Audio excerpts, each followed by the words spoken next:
कराची के हसास करार डिनल इलाइकनि के चौक चौराहनि ते पुलिस जा अटाला मुक़रर। ईंदड़ वेंदड़ माण्हुनि जी चेकिंग शुरू करे छॾी। बाज़ारनि जूं रौनकूं बहाल थी वयूं, बंदि थियल कारोबार खुली विया। इन हवाले सां वधीक तफ़सील ॾियण लाइ असां सां लाइन ते मौजूद आहे कराची मां CN न्यूज़ जो रिपोर्टर मोहम्मद अली ख़ासखेली।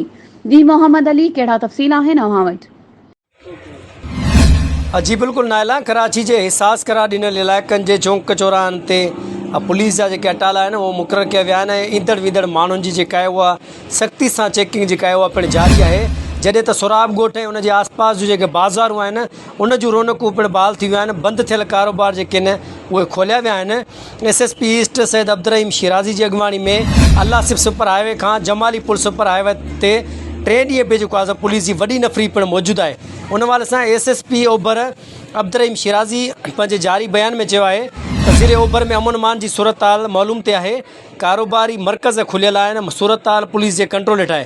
चए त सोराबगोड में कारोबारी ज़िंदगी जेका आहे उहा मुकमल तौर ते बहार थी वई आहे।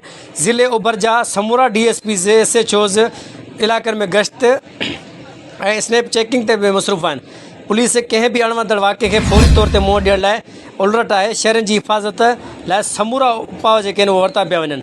पुलिस जी जेका इज़ाफ़ी नफ़री आहे उहा बि सोराबगोड ते मुक़ररु कई वई आहे। हिन वधीक चए त सोराबगोड में हिसास हदनि ते पुलिस कमांडोज़ पिणु रोडनि ते मौजूदु आहिनि।